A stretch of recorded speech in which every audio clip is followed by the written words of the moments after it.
ಬಳ್ಳಾರಿಯಲ್ಲಿ ಬಾಣಂತಿಯರ ಸರಣಿ ಸಾವು ಪ್ರಕರಣ ಸಂಬಂಧ ರಾಜ್ಯ ಮಹಿಳಾ ಆಯೋಗ ಸಿಎಂಗೆ ಪತ್ರವನ್ನ ಬರೆದಿದೆ. ಆಯೋಗದ ಅಧ್ಯಕ್ಷೆ doctor Nagalakshmi Chaudhari task force ರಚಿಸಿ ತಪ್ಪಿತಸ್ಥರ ವಿರುದ್ಧ ಕಾನೂನು ಕ್ರಮ ಜರುಗಿಸುವಂತೆ ಪತ್ರದ ಮೂಲಕ ಸಿಎಂ ಸಿದ್ದರಾಮಯ್ಯಗೆ ಮನವಿಯನ್ನ ಮಾಡಿದ್ದಾರೆ.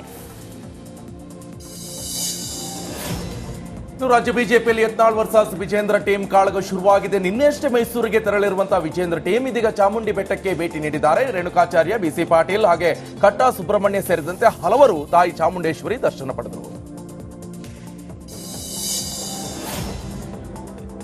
ಬಿಜೆಪಿಗೆ ನಾನು ಅನಿವಾರ್ಯವಾಗಿ ಹೋಗಿದ್ದೇನೆ ಅಂತ ಮಾಜಿ ಸಚಿವ ರಮೇಶ್ ಜಾರಕಿಹೊಳಿ ಹೇಳಿದ್ದಾರೆ. ಬೆಳಗಾವಿಯಲ್ಲಿ ನಡೆದ ರಾಜ ಋಷಿ ಭಗೀರಥ ಮಹರ್ಷಿ ಮೂರ್ತಿ ಅನಾವರಣ ಕಾರ್ಯಕ್ರಮದಲ್ಲಿ ಮಾತನಾಡಿದ ಅವರು, ನನಗೆ ಕಾಂಗ್ರೆಸ್ ಪಕ್ಷ ಕೆಟ್ಟದ್ದು ಮಾಡಿರಲಿಲ್ಲ, ನಾನು ಕಾಂಗ್ರೆಸ್ ಬಿಡಲು ಓನ್ಲಿ ಒಬ್ಬ ಮನುಷ್ಯ ಕಾರಣ ಎಂದು ಪರೋಕ್ಷವಾಗಿ ಡಿಕೆಶಿಗೆ ಮಾತಿನ ಡಿಚ್ಚಿ ಹೊಡೆದರು. ಯತ್ನಾಳ್ ಸಿಎಂ ಆಗ್ತಾರೋ ಬಿಡ್ತಾರೋ ಗೊತ್ತಿಲ್ಲ, ಆದ್ರೆ 74% ಜನಕ್ಕೆ ನ್ಯಾಯ ಸಿಗಬೇಕು ಅಂತ ಬೆಳಗಾವಿಯಲ್ಲಿ ರಮೇಶ್ ಜಾರಕಿಹೊಳಿ ಹೇಳಿದ್ದಾರೆ. ಯಾರು ಸಿಎಂ ಆಗ್ತಾರೋ ಗೊತ್ತಿಲ್ಲ, ಸಮಾಜಕ್ಕೆ ಪಕ್ಷಾತೀತವಾಗಿ ನ್ಯಾಯ ಸಿಗಬೇಕು ಅಂತ ಹೇಳಿದ್ದಾರೆ.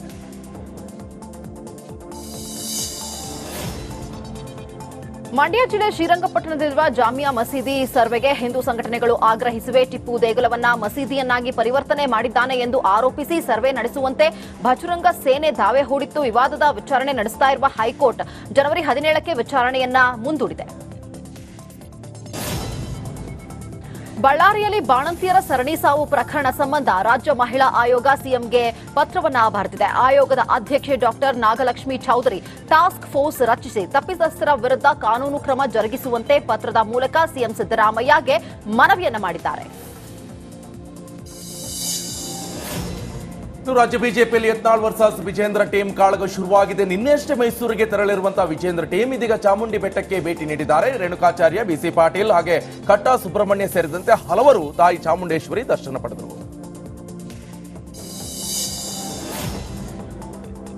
ಬಿಜೆಪಿಗೆ ನಾನು ಅನಿವಾರ್ಯವಾಗಿ ಹೋಗಿದ್ದೇನೆ ಅಂತ ಮಾಜಿ ಸಚಿವ ರಮೇಶ್ ಜಾರಕಿಹೊಳಿ ಹೇಳಿದ್ದಾರೆ. ಬೆಳಗಾವಿಯಲ್ಲಿ ನಡೆದ ರಾಜ ಋಷಿ ಭಗೀರಥ ಮಹರ್ಷಿ ಮೂರ್ತಿ ಅನಾವರಣ ಕಾರ್ಯಕ್ರಮದಲ್ಲಿ ಮಾತನಾಡಿದ ಅವರು, ನನಗೆ ಕಾಂಗ್ರೆಸ್ ಪಕ್ಷ ಕೆಟ್ಟದ್ದು ಮಾಡಿರಲಿಲ್ಲ, ನಾನು ಕಾಂಗ್ರೆಸ್ ಬಿಡಲು ಓನ್ಲಿ ಒಬ್ಬ ಮನುಷ್ಯ ಕಾರಣ ಎಂದು ಪರೋಕ್ಷವಾಗಿ ಡಿಕೆಶಿಗೆ ಮಾತಿನ ಡಿಚ್ಚಿ ಹೊಡೆದರು.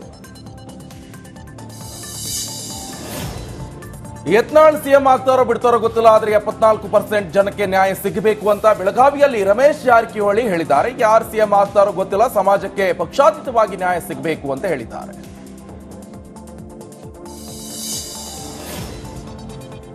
ಮಂಡ್ಯ ಜಿಲ್ಲೆ ಶ್ರೀರಂಗಪಟ್ಟಣದಲ್ಲಿರುವ ಜಾಮಿಯಾ ಮಸೀದಿ ಸರ್ವೆಗೆ ಹಿಂದೂ ಸಂಘಟನೆಗಳು ಆಗ್ರಹಿಸಿವೆ. ಟಿಪ್ಪು ದೇಗುಲವನ್ನ ಮಸೀದಿಯನ್ನಾಗಿ ಪರಿವರ್ತನೆ ಮಾಡಿದ್ದಾನೆ ಎಂದು ಆರೋಪಿಸಿ ಸರ್ವೆ ನಡೆಸುವಂತೆ ಭಜರಂಗ ಸೇನೆ ದಾವೆ ಹೂಡಿತ್ತು. ವಿವಾದದ ವಿಚಾರಣೆ ನಡೆಸ್ತಾ ಇರುವ ಹೈಕೋರ್ಟ್ ಜನವರಿ 17ಕ್ಕೆ ವಿಚಾರಣೆಯನ್ನ ಮುಂದೂಡಿದೆ.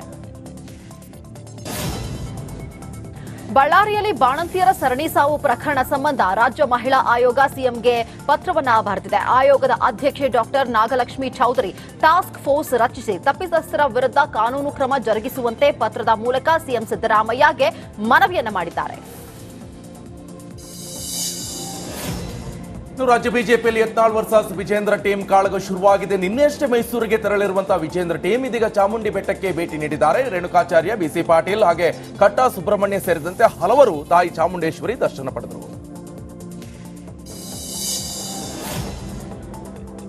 ಬಿಜೆಪಿಗೆ ನಾನು ಅನಿವಾರ್ಯವಾಗಿ ಹೋಗಿದ್ದೇನೆ ಅಂತ ಮಾಜಿ ಸಚಿವ ರಮೇಶ್ ಜಾರಕಿಹೊಳಿ ಹೇಳಿದ್ದಾರೆ. ಬೆಳಗಾವಿಯಲ್ಲಿ ನಡೆದ ರಾಜ ಋಷಿ ಭಗೀರಥ ಮಹರ್ಷಿ ಮೂರ್ತಿ ಅನಾವರಣ ಕಾರ್ಯಕ್ರಮದಲ್ಲಿ ಮಾತನಾಡಿದ ಅವರು, ನನಗೆ ಕಾಂಗ್ರೆಸ್ ಪಕ್ಷ ಕೆಟ್ಟದ್ದು ಮಾಡಿರಲಿಲ್ಲ, ನಾನು ಕಾಂಗ್ರೆಸ್ ಬಿಡಲು ಓನ್ಲಿ ಒಬ್ಬ ಮನುಷ್ಯ ಕಾರಣ ಎಂದು ಪರೋಕ್ಷವಾಗಿ ಡಿಕೆಶಿಗೆ ಮಾತಿನ ಡಿಚ್ಚಿ ಹೊಡೆದರು. ಯತ್ನಾಳ್ ಸಿಎಂ ಆಗ್ತಾರೋ ಬಿಡ್ತಾರೋ ಗೊತ್ತಿಲ್ಲ, ಆದ್ರೆ 74% ಜನಕ್ಕೆ ನ್ಯಾಯ ಸಿಗಬೇಕು ಅಂತ ಬೆಳಗಾವಿಯಲ್ಲಿ ರಮೇಶ್ ಜಾರಕಿಹೊಳಿ ಹೇಳಿದ್ದಾರೆ. ಯಾರು ಸಿಎಂ ಆಗ್ತಾರೋ ಗೊತ್ತಿಲ್ಲ, ಸಮಾಜಕ್ಕೆ ಪಕ್ಷಾತೀತವಾಗಿ ನ್ಯಾಯ ಸಿಗಬೇಕು ಅಂತ ಹೇಳಿದ್ದಾರೆ.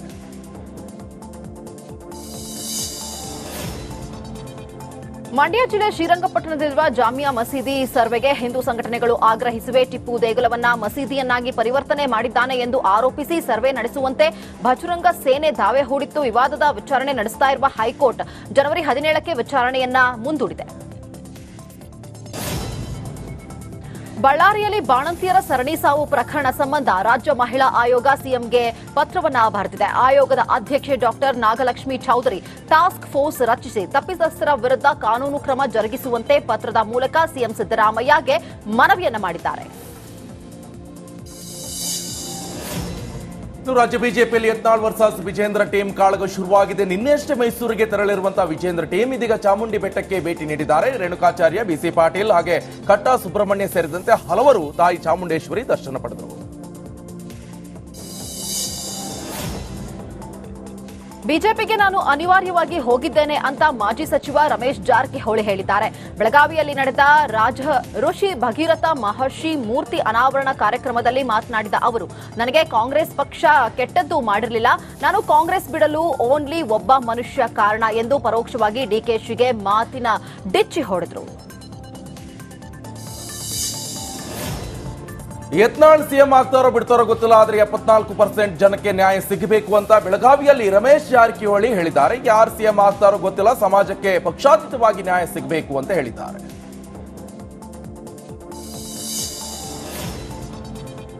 ಮಂಡ್ಯ ಜಿಲ್ಲೆ ಶ್ರೀರಂಗಪಟ್ಟಣದಲ್ಲಿರುವ ಜಾಮಿಯಾ ಮಸೀದಿ ಸರ್ವೆಗೆ ಹಿಂದೂ ಸಂಘಟನೆಗಳು ಆಗ್ರಹಿಸಿವೆ. ಟಿಪ್ಪು ದೇಗುಲವನ್ನ ಮಸೀದಿಯನ್ನಾಗಿ ಪರಿವರ್ತನೆ ಮಾಡಿದ್ದಾನೆ ಎಂದು ಆರೋಪಿಸಿ ಸರ್ವೆ ನಡೆಸುವಂತೆ ಭಜರಂಗ ಸೇನೆ ದಾವೆ ಹೂಡಿತ್ತು. ವಿವಾದದ ವಿಚಾರಣೆ ನಡೆಸ್ತಾ ಇರುವ ಹೈಕೋರ್ಟ್ ಜನವರಿ 17ಕ್ಕೆ ವಿಚಾರಣೆಯನ್ನ ಮುಂದೂಡಿದೆ.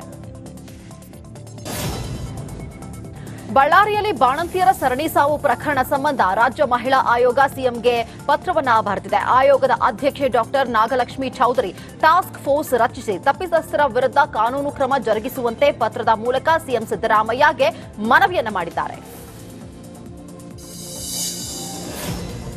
ರಾಜ್ಯ ಬಿಜೆಪಿಯಲ್ಲಿ ಯತ್ನಾಳ್ ವರ್ಸಸ್ ವಿಜೇಂದ್ರ ಟೀಮ್ ಕಾಳಗ ಶುರುವಾಗಿದೆ. ನಿನ್ನೆಷ್ಟೇ ಮೈಸೂರಿಗೆ ತೆರಳಿರುವಂತಹ ವಿಜೇಂದ್ರ ಟೀಮ್ ಇದೀಗ ಚಾಮುಂಡಿ ಬೆಟ್ಟಕ್ಕೆ ಭೇಟಿ ನೀಡಿದ್ದಾರೆ. ರೇಣುಕಾಚಾರ್ಯ, ಬಿಸಿ ಪಾಟೀಲ್ ಹಾಗೆ ಕಟ್ಟಾ ಸುಬ್ರಹ್ಮಣ್ಯ ಸೇರಿದಂತೆ ಹಲವರು ತಾಯಿ ಚಾಮುಂಡೇಶ್ವರಿ ದರ್ಶನ ಪಡೆದರು. ಬಿಜೆಪಿಗೆ ನಾನು ಅನಿವಾರ್ಯವಾಗಿ ಹೋಗಿದ್ದೇನೆ ಅಂತ ಮಾಜಿ ಸಚಿವ ರಮೇಶ್ ಜಾರಕಿಹೊಳಿ ಹೇಳಿದ್ದಾರೆ. ಬೆಳಗಾವಿಯಲ್ಲಿ ನಡೆದ ಋಷಿ ಭಗೀರಥ ಮಹರ್ಷಿ ಮೂರ್ತಿ ಅನಾವರಣ ಕಾರ್ಯಕ್ರಮದಲ್ಲಿ ಮಾತನಾಡಿದ ಅವರು, ನನಗೆ ಕಾಂಗ್ರೆಸ್ ಪಕ್ಷ ಕೆಟ್ಟದ್ದು ಮಾಡಿರಲಿಲ್ಲ, ನಾನು ಕಾಂಗ್ರೆಸ್ ಬಿಡಲು ಓನ್ಲಿ ಒಬ್ಬ ಮನುಷ್ಯ ಕಾರಣ ಎಂದು ಪರೋಕ್ಷವಾಗಿ ಡಿಕೆಶಿಗೆ ಮಾತಿನ ಡಿಚ್ಚಿ ಹೊಡೆದರು. ಯತ್ನಾಳ್ ಸಿಎಂ ಆಗ್ತಾರೋ ಬಿಡ್ತಾರೋ ಗೊತ್ತಿಲ್ಲ, ಆದ್ರೆ 74% ಜನಕ್ಕೆ ನ್ಯಾಯ ಸಿಗಬೇಕು ಅಂತ ಬೆಳಗಾವಿಯಲ್ಲಿ ರಮೇಶ್ ಜಾರಕಿಹೊಳಿ ಹೇಳಿದ್ದಾರೆ. ಯಾರು ಸಿಎಂ ಆಗ್ತಾರೋ ಗೊತ್ತಿಲ್ಲ, ಸಮಾಜಕ್ಕೆ ಪಕ್ಷಾತೀತವಾಗಿ ನ್ಯಾಯ ಸಿಗಬೇಕು ಅಂತ ಹೇಳಿದ್ದಾರೆ.